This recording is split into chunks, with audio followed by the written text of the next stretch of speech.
Can a sister stay married to a brother that is a functioning alcoholic, meaning he provides, prays, pays zakat, etc., but struggles with addiction outside of the home? Can a sister stay married to a functioning alcoholic, i.e., he prays, he fasts, he provides for her, he handles responsibilities, but he struggles with alcoholism outside of the home, etc.? Yes, she can. And it is not mandatory for her to get a divorce from him unless she doesn't have the necessary sabr, unless it's too much of a fitna, unless this husband who's an alcoholic refrains or he quits, he stops trying. But the moment he's actually trying and struggling and he relapses, he falls again. He's sober for a week, he slips, he's stressed, he's tired, I got fired, and he drinks. But he's actually trying to do the right thing. It's permissible for her to stay married to him. And she does not necessarily have to get a divorce from him, unless, as we said, in which he just quits and he's just, I'm an alcoholic, and that's it. And she feels it's a fitna. How can I live under the same roof, beneath the same roof with this man who drinks, who gets intoxicated, who doesn't pray, so on and so on and so forth. Everybody clear on this? Okay, just because he's a fasiq doesn't mean that he's a kafir. And if he's a fasiq, he's still a Muslim. And if he's a Muslim, he's allowed to marry and divorce. He's allowed to buy and sell. He has huquq, he has rights for him and against him, as long as he's in the fold of Islam. And drinking alcohol does not take you out the fold of Islam. So it's permissible to stay married with him. Rather, bel, it may be beneficial for a sister to remain married to this man because he may be a good provider. He may be a kind man, even though he's a drunkard, but he's kind.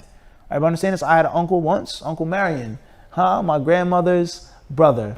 I never remember this guy ever being sober. As we say, like a fish, a semeka. He was a fish. He was always drunk. Every time I saw him, if you didn't see him, you could smell him.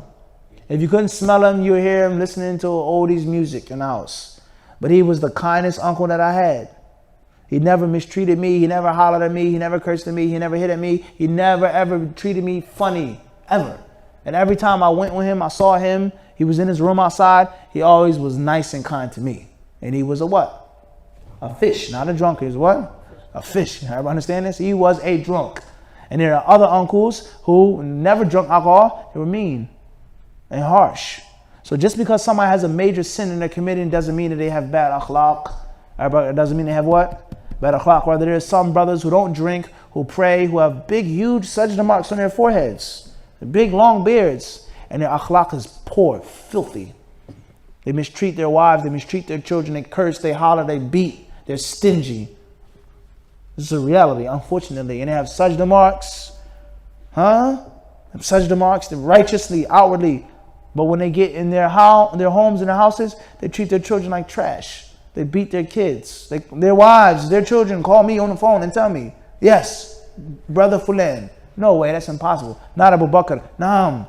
Abu Bakr blacked my eye. Abu Bakr said we're not eating meat in this household because we're practicing zuhd. It's a reality. So just because he's a drunkard doesn't mean that he has what? Bad akhlaq. Everybody got this? Wallahi, this is important, Ikhwan. This is important.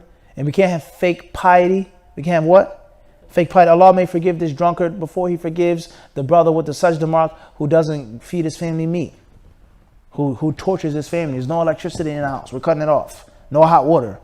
Be like the Salaf. Have zuhd. Who beats his wife up. This is a reality, unfortunately. Who's mean and harsh and evil to his kids. Allah may forgive that drunkard man before he forgives the man who seems to be pious. And we all know the hadith about people that were ignorant, people that did things that were wrong, and Allah forgave them in hereafter because they had what? They had good hearts, kind hearts. Everybody understand this? And a major manifestation of a good, kind heart is what?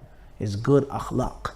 And that's why the Prophet ﷺ says, Inna akmal al-mu'minina imanan. He says the believers of the most complete faith are those who have the best what? Character. Character is a major manifestation of a good heart, of a kind heart. Even with sins and with problems. And bad akhlaq is a major manifestation of a dark heart. Even if you have righteousness that you're performing outwardly, but you're like a monster. Why would you hit a little kid in the back of the head? Why would you kick your cat?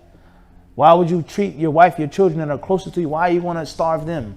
And you yourself, you eat steak for breakfast. You eat chicken for lunch. You eat fish for dinner. Why? You eat meat 4 or 5 times a day, but your family, you're going to starve them. That shows that you're really a what? You're a base, low type of guy. As we say, a what?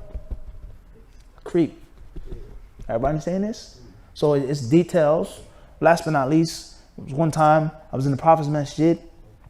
They asked Sheikh Abdul Muhsin about a woman who wants to get married. And it was some time that went by, she couldn't get married. Her father prevented her. One reason or another, she was getting older and older and she couldn't get married. And there's a man who came to her who makes the salah, who's a good Muslim, but he smokes cigarettes. He's a smoker. Should she marry the man? The Sheikh said, Naam, let her marry the man who smokes. That's better than her not being married. That's better than being someone who doesn't pray, someone who doesn't have good akhlaq. And perhaps, bid'nillahi ta'ala, he'll eventually get off of that addiction. Hopefully this makes sense. Wallahu alam.